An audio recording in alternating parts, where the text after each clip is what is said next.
안녕하십니까, 알파스트리트 파트너스입니다. 2024년 7월 17일 수요일 마감 시장 보겠습니다. 코스피 지수가 0.8% 빠져서 2843으로 마감을 했습니다.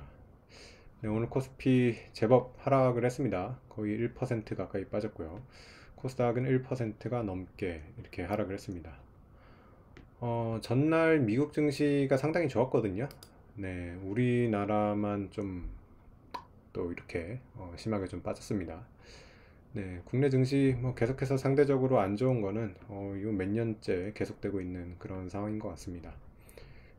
뭐 거의 회복을 많이 못한 국내 증시인데도 빠지는 거는 너무 쉽게 이렇게 빠져버립니다. 그래서 뭐 2800대 계속 여기를 벗어나지 못하고 있는 그런 모습이네요. 어제 미국 증시는 다우가 크게 올랐습니다. 다우가 1.8%대 이렇게 오르면서 올해 들어가지고 최대 상승폭이라고 합니다. 장중에 49,900대까지 가면서 사상 최고치 경신을 했고요. 종가 기준으로도 사상 최고치입니다. 그래서 다우가 상대적으로 미국 증시에서 좀 많이 못 가고 있었는데 이렇게 또 한 번에 좀 지금 따라가고 있는 그런 모습입니다. 어제 미국 증시 보시면 뭐 빅테크들만 좀 빠졌어요. 마이크로소프트, 엔비디아, 알파벳, 메타 뭐 이 정도만 빠지고 대부분의 종목들이 다 올랐습니다. 특히 뭐 중소형주 계속 강한 그런 모습이고요. 어제 보시면 뭐 은행주 굉장히 강했어요. 뱅크 오브 아메리카 5%, 웰스파고도 4% 이렇게 올랐고요. JP모건 같은 경우도 최근에 굉장히 많이 올랐는데 어제도 1.7% 이렇게 올랐고요. 그리고 뭐 헬스케어 섹터도 상당히 좋았습니다. 유나이티드 헬스가 6.5%나 올랐습니다. 그리고 재량 소비재 주들도 강했는데 홈디포가 3% 가까이, 나이키도 2%대 반등을 했습니다. 그리고 뭐 산업재 쪽, 또 대체적으로 다 좋았습니다. 보잉이 거의 4% 가까이 이렇게 올랐습니다. 그래서 미국 증시가 상당히 분위기가 좋은 것 같습니다. 트럼프 당선 확률이 지금 점점 뭐 높아지고 있어가지고 다음 정권에 대한 기대감이 벌써부터 좀 반영이 되고 있는 그런 모습이에요. 어, 아무래도 다음 정권이 되면 미국 그 금리는 좀 전체적으로 낮아지지 않을까 그렇게 생각이 됩니다. 일단 뭐 기준금리도 낮아질 거고요. 실제로 채권금리도 조금씩 낮아지고 있어가지고 좀 중소형주가 요새 좀 강한 그런 모습을 보여주고 있습니다. 원래 금리 인하를 하면 뭐 빅테크가 좀 괜찮을 거라는 의견도 있었는데 확실히 고금리에 가장 피해를 받았던 업종들이 중소형주다 보니까 지금 좀 중소형주 위주로 좀 반등이 나오고 있습니다. 여기서 상당히 아쉬운 게 우리나라 같은 경우는 사실은 미국의 중소형주가 반등을 할 때 좀 크게 반등을 하지 않을까 이렇게 생각하시던 분들이 많았는데요. 그래서 러셀이 반등을 할 때 코스피도 반등을 한다. 약간 이런 컨센서스가 있었는데 지금 결과는 전혀 반대로 이렇게 일어나고 있습니다. 우리 주식이 상당히 많이 빠지는 그런 모습인데요. 아무래도 이런 거는 우리나라의 뭐 제도상에 지금 문제가 좀 심각하기 때문에 투자자들이 계속해서 떠나고 있는 이런 상황이 가장 큰 문제인 것 같습니다. 오늘도 외국인이 거의 2,600억 정도 이렇게 팔았는데 사실은 뭐 매도 물량 자체가 그렇게 큰 건 아닌데 이번에 두산 이 사태가 상당히 좀 심각한 것 같아요. 특히 이제 두산 바켓 같은 경우 보면 외국인 이탈이 굉장히 지금 심합니다. 최근에 보시면 멤버 등을 보면 외국인들이 정말 뭐 미친 듯이 이렇게 팔고 있다고 봐야 될 것 같은데 외국인이 거의 42%를 갖고 있던 주식이었어요. 지분율이 42%나 되는 그런 회사였는데도 이렇게 지금 심하게 뒤통수를 맞아버리니까 지금 계속해서 팔아가지고 뭐 거의 38%대까지 며칠 사이에 거의 뭐 4% 가까이 이렇게 지분이 지금 떨어졌습니다. 그만큼 굉장히 실망을 많이 했다는 거고요. 굉장히 손해를 보면서도 이렇게 지금 떠나가고 있습니다. 외국인만 떠나가는 게 아니라 뭐 국내 투자자들도 지금 우리 시장의 이런 불합리한 제도를 이제 아는 사람들은 다 해외로 이렇게 계속해서 떠나고 있습니다.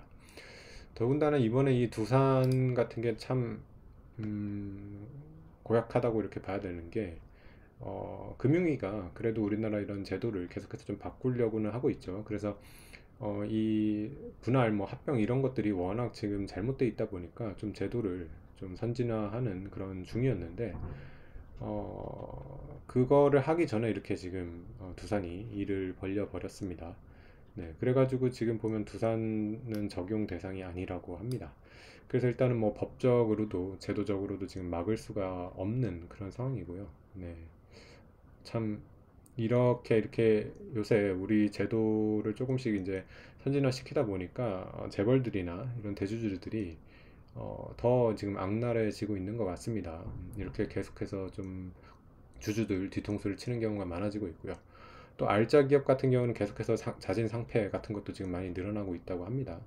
결국에는 좋은 기업들은 아예 상폐가 돼버리고 나쁜 기업들만 주식시장에 남아 있게 되는 그런 상황이 계속되고 있는 것 같습니다.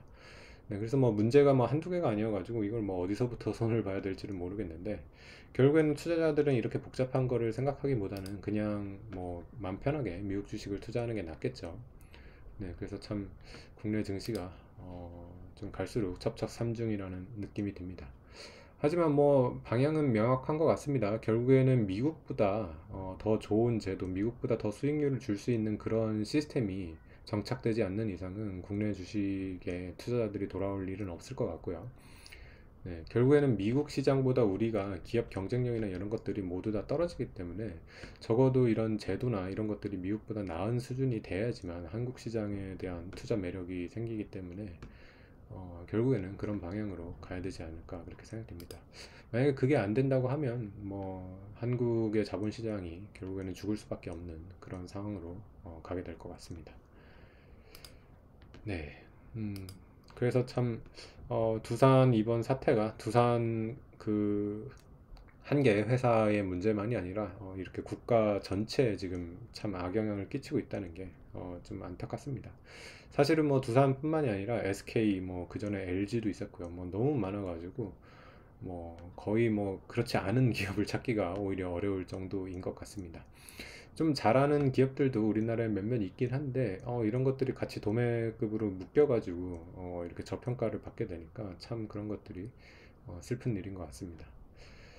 네, 오늘 우리 시장 좀 지수가 많이 빠진 이유는 뭐 근데 사실 두산 자체가 빠졌다기보다 전체적으로 시장이 많이 빠졌는데 삼성전자, 하이닉스가 일단은 많이 빠졌습니다. 삼성전자는 그래도 1% 정도였는데 하이닉스가 5% 가까이 이렇게 빠졌어요. 이거는 삼성전자가 사실 이번에 HBM 그 3E가 이제 거의 납품이 될 것 같다는 그런 소식이 나왔는데 이게 오히려 시장에서는 악재로 작용을 하고 있는 것 같습니다. 확실히 그동안 HBM이 고수익을 누릴 수 있었던 거는 공급이 부족해서였던 거고요. 그 공급이 부족한 가장 큰 원인은 삼성전자가 생산을 못하는 거였는데 이제 삼성전자가 생산을 하게 된다 그러면 하이닉스의 마진이 상당히 줄어들 수도 있겠고요. 그리고 시장 전체로 봤을 때도 우리의 파이가 오히려 줄어드는 거 아닌가 그런 우려도 있는 것 같습니다. 항상 삼성전자가 대량 생산을 시작하게 되면 마진이 떨어지기 때문에 아무래도 지금 우리나라 반도체의 어떻게 보면 피크가 또 꺾이는 거 아닌가 그런 우려가 좀 있습니다. 네, 하지만 뭐 3분기 실적이 나와봐야지 알 것 같고요. 만약에 10월 달에 삼성전자 뭐 3분기 실적이 굉장히 좋고 그리고 또 반도체 기업들이 돈을 번 만큼 주주 환원이나 이런 것들이 많이 늘어난다고 하면 뭐 이게 피크가 아닐 수는 있습니다. 네, 그래서 더 올라갈 수도 있는데 그게 어떻게 될지는 잘 모르겠네요. 삼성전자 같은 경우는 사실 시가총액은 상당히 뭐 작기 때문에 지금 뭐 550조 정도밖에 안 되죠. 그래서 다른 나라의 이런 큰 반도체 회사들 보면 뭐 시총이 지금 4천조 뭐 천조들이 훌쩍 넘기 때문에 어느 정도 뭐 이익을 확보하고 이렇게 주주환원만 된다 그러면 뭐 상단은 많이 있다고 생각은 됩니다. 네, 그 외에 뭐 다른 종목들도 좀 빠졌는데 현대차 그룹도 대체적으로 좀 빠졌습니다. 오늘 2% 현대차가 빠졌고요. 기아도 1.5% 빠졌습니다. 현대모비스는 0.8% 이렇게 빠졌습니다. 오늘 좀 좋았던 섹터는 바이오 섹터가 좋았는데요. 삼성바이오로직스가 3%, 셀트리온이 2% 올랐습니다. 네, 그리고 좀 시가총액 작은 종목들 중에서는 요즘 좀 조선 쪽은 좀 반등을 계속하고 있는 것 같아요. 네, 삼성중공업이 6% 올랐고요. 한국조선해양은 0.5% 네, 이렇게 올랐습니다. 네, 그리고 뭐 방산 쪽도 계속해서 좋은 흐름은 이어가고 있습니다. 하나 에어로스페이스가 2% 정도 이렇게 상승을 했습니다. 네, 그래서 참 올라가야 될 때 못 올라가는 이런 국내 증시가 상당히 답답하다고 느껴집니다. 다른 나라들 뭐 다 전고점 이상 가고 있는데 우리는 뭐 3,300 아직도 멀어 보이고요. 어, 어쨌든 뭐 금융이나 이런 데서 조금씩 그래도 제도 개선을 하고는 있으니까 결국에는 이게 빛을 볼 거라고는 생각이 됩니다. 근데 뭐 그런 것도 이제 주식시장에 반영이 되기까지는 좀 상당히 시간이 많이 걸릴 것 같고요. 그리고 이런 중간 과정 속에서는 이렇게 계속해서 대주주들의 이런 횡포가 좀 더 심해질 수가 있기 때문에 참 국내 증시가 그렇게 순탄하지는 않을 것 같다는 그런 생각이 들고 있습니다. 그래서 뭐 당분간은 뭐 미국 증시 비싸기는 하지만 여전히 미국 증시가 우위에 있다고 보여지고요. 뭐 개인 투자자들은 잘 가는 그런 종목들 시장을 따라갈 수밖에 없지 않나, 네, 그렇게 생각이 됩니다. 네, 오늘 시장은 여기까지 하겠습니다. 감사합니다.